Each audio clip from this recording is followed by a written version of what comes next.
Good morning बच्चों। JCERT के DG school में आपका स्वागत है बच्चों। आज हम लोग पढ़ेंगे अपने कक्षा 8 का तीसरा अध्याय बच्चों। विज्ञान विषय में ये तीसरा पाठ का नाम है बच्चों सूक्ष्म जीव अर्थात माइक्रो ऑर्गेनिजम्स। इसमें हम पढ़ेंगे बच्चों और जानने का प्रयास करेंगे कि सूक्ष्म जीव किसे कहते हैं, सूक्ष्म जीव कितने प्रकार के हैं, सूक्ष्म जीव कहाँ रहते हैं, सूक्ष्म जीव हमारे मित्र हैं या शत्रु हैं, सूक्ष्म जीवों का उपयोग कहाँ कहाँ होता है, किण्वन क्या है और नाइट्रोजन स्थिरीकरण किसे कहते हैं। तो चलो बच्चों पाठ को शुरू करते हैं। बच्चों, हम अपने आसपास अनेक जीव जंतुओं को देखते हैं ना बच्चों। क्या आपने कुछ ऐसे जीवों के बारे में सुना है जो इतने छोटे होते हैं कि हम उन्हें अपनी खुली आंखों से नहीं देख सकते हैं? आज हम लोग इसी प्रकार के जीवों के बारे में इस पाठ में चर्चा करेंगे। सूक्ष्म जीव किसे कहते हैं? सूक्ष्म जीव यह दो शब्दों से मिलकर बना है बच्चों। सूक्ष्म यानी बहुत छोटा और जीव मतलब जो सजीव होते हैं। ऐसे जीव जिन्हें हम खुली या नंगी आंखों से नहीं देख सकते हैं, इन्हें देखने के लिए हमें सूक्ष्मदर्शी यंत्र या आवर्धक लेंस की आवश्यकता होती है।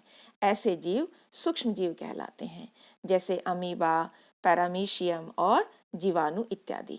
तो बच्चों ये देखो सूक्ष्मदर्शी यंत्र हैं। इनकी सहायता से हम जितने भी सूक्ष्मदर्शी जीवाणु हैं उनको हम देख सकते हैं। ये आवर्धक लेंस है और ये सूक्ष्मदर्शी यंत्र है।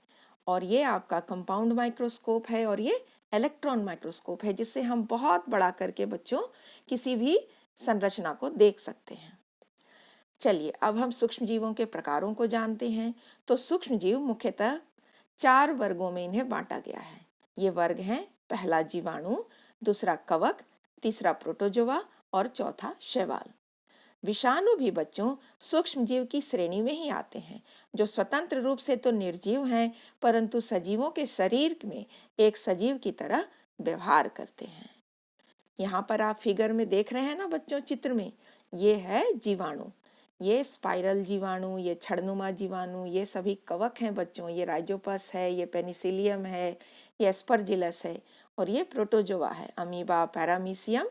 और ये सभी शैवाल हैं बच्चों, क्लेमाइडोमोनास और स्पाइरोगाइरा। यहाँ पर आप जो देख रहे हैं, आप सभी ब्रेड खाते होंगे। तो ब्रेड को अगर आप खुला छोड़ देते हैं, नमी उसमें पड़ जाती है तो ऐसे काले पड़ जाते हैं, देखा होगा आपने। तो ये क्या है बच्चों? ये फफूंद लग रहे हैं यानी कवक हैं। और इनमें ये कवक लगने से ये मृत जीवी उग जाते हैं जो खाने योग्य नहीं होते हैं। इसी तरीके से कई बार आपके चप्पल में, जूते में आपको जो भींगे हों, गीले हों तो म्यूकर लग जाता है ना। और ये सभी क्या है बच्चों? बैक्टीरिया हैं, ये जीवाणु हैं, है ना। ये भी कई एक प्रकार के होते हैं बच्चों। कुछ गोल होते हैं जिन्हें हम कॉकस कहते हैं, कुछ छड़नुमा होते हैं जिन्हें हम बेसिलस कहते हैं, और कुछ सर्पिलाकार होते हैं जिन्हें हम स्पाइरल कहते हैं, और कुछ जो होते हैं वो कौमानुमा होते हैं जिन्हें हम विब्रियो कहते हैं। ये विषाणु है बच्चों।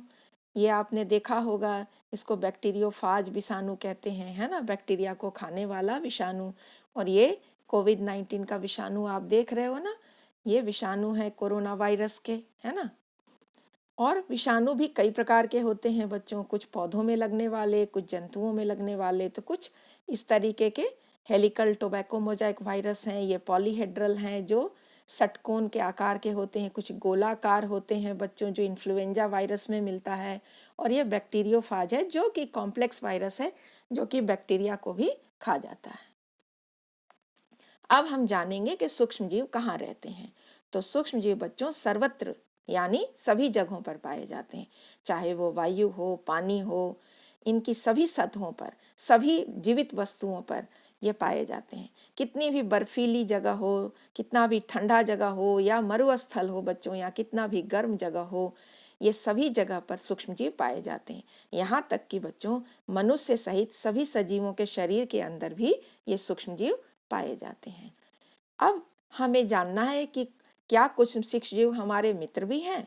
तो चलिए आज उनके बारे में जानते हैं, कौन कौन से सूक्ष्म जीव हैं जो हमारे दोस्त हैं, मित्र हैं।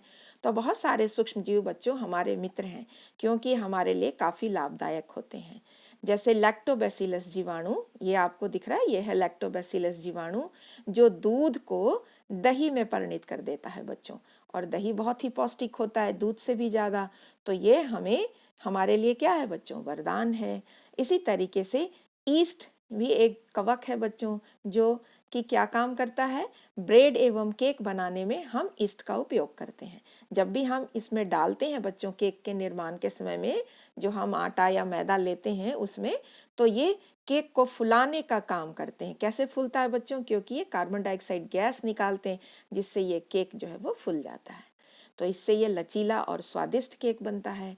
कुछ सूक्ष्म जीव जो होते हैं उनका उपयोग हम औषधियों में और अल्कोहल के निर्माण में भी करते हैं। तो ये कफ सिरप वगैरह में भी हम सूक्ष्म जीवों का उपयोग जो है अल्कोहल के रूप में करते हैं। सूक्ष्म जीवों का उपयोग और कहाँ कहाँ किया जाता है, तो सूक्ष्म जीवों का उपयोग निम्न कार्यों में किया जाता है बच्चों। दूध से दही बनाने में, जो हम लोगों ने देखा, ब्रेड केक वगैरह भी हमने देखा, इडली जलेबी अल्कोहल बनाने में या जैविक खाद बनाने में सूक्ष्म जीवों का उपयोग होता है।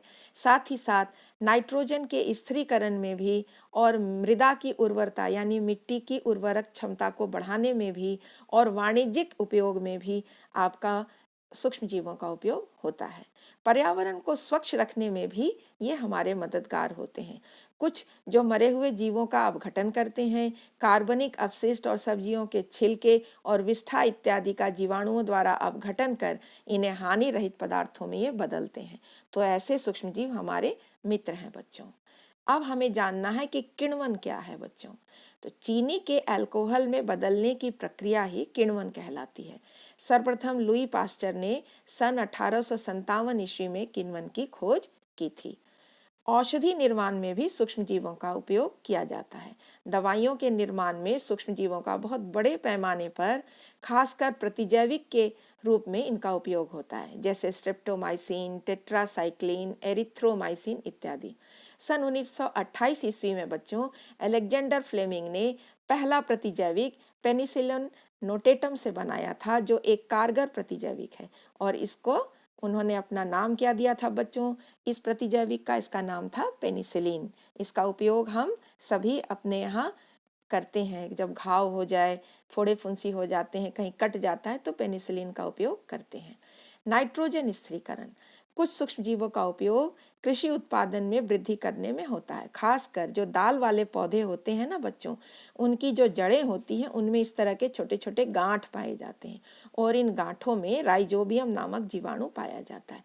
इसमें यह क्षमता होती है बच्चों कि वायुमंडल में जो उपस्थित नाइट्रोजन है उसको ये खींच कर ये धरती की मिट्टी में जमा कर सकता है, अर्थात इसका स्थिरीकरण करता है। और ऐसे खेतों में उर्वरक की आवश्यकता नहीं होती, क्योंकि नाइट्रोजन जो है नाइट्रेट यानी यूरिया के रूप में जमा हो जाता है। इसके अलावा बच्चों सूक्ष्म जीव का उपयोग टीकाकरण में भी किया जाता है। कई जो रोग उत्पन्न होते हैं, जैसे अभी कोविड-19 आप सभी जान रहे हो बच्चों, कोविड बीमारी हुई है, तो ऐसे समय में सूक्ष्म जीवों का उपयोग जो है रोगों से बचाव हेतु टीकाकरण द्वारा किया जाता है। इस टीकाकरण में शरीर में मृत सूक्ष्म जीवों को प्रवेश कराया जाता है, और ये मृत सूक्ष्म जीव हमारे शरीर में प्रवेश करने पर हमारे शरीर में इन जीवाणुओं से लड़ने हेतु प्रतिरक्षी उत्पन्न करते हैं, जो इन जीवाणुओं से लड़कर हमारी रक्षा करते हैं। तो इस तरीके से टीकाकरण होता है, और इससे हम सभी कोविड से बच सकते हैं। तो आप समझ में आपको आ गया होगा बच्चों। आपको अगर ये वीडियो पसंद आया तो आप इसे लाइक और सब्सक्राइब जरूर करेंगे। अगले भाग में हम पढ़ेंगे कि कौन कौन से सूक्ष्म जीव हैं जो हानिकारक हैं। मिलते हैं बच्चों अगली वीडियो में।